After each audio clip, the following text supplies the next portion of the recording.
See, Boone Pickens. Well, you know the biggest obstacle to Boone's plan? Well, ain't the politicians, as he said. It could be oil.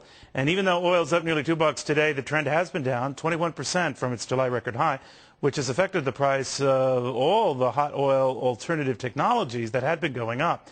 And if noted options strategist Jason Schwartz is right, things will keep going down for oil. Now, Jason says we're not going to $100 a barrel oil or $80 a barrel oil. Are you sitting down? Well, I hope you are. We're watching the show. It's an hour. For God's sake, you're standing up. It's kind of silly. But anyway, he says we're going to $30 a barrel. Jason, when? How? We are going down to $30 a barrel over the next 2 years. We're going to be headed back to historical norms. You know, I think it's interesting that Americans have a short-term memory. Back in 2002, 2003, prices were in the 20s, crept up to the 30s. Even just in 2005, we were in the 40s.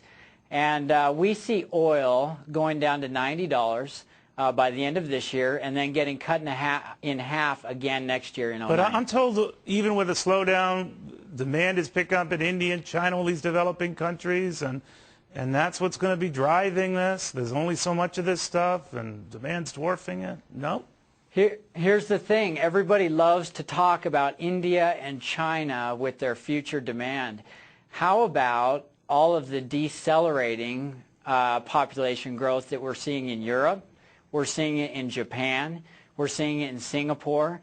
These countries, their birth rates are at like a ridiculous level of 1.2, where they cannot even replenish their populations. All right, even allowing for that, and I know you're so smart at this, Jason, but man, $30, that's low. That's low. Well, hey, on top of the population issues, we have major technological advances. We've heard OPEC talk for a long time, and they've said, we don't want to see these high prices in oil. And the reason they don't want to see $30 oil. They don't, but you know what? Oil has already spiked, and now it's out of their control. They have let the cat out of the bag. We have major plans for hydrogen vehicles going on in California right now. Well, that'll go away if we get the $30 oil, my friend. We have Toyota about to sell their 1 millionth hybrid. We've got 2 presidential candidates who are gung-ho on implementing alternative energy resources. So I see these trends really putting a stop to this oil spike, this oil bubble. It is a fascinating argument, Jason. Thank you very much. Jason Schwartz, Lone Peak Asset Management. He's a big option strategist. Thank you, sir.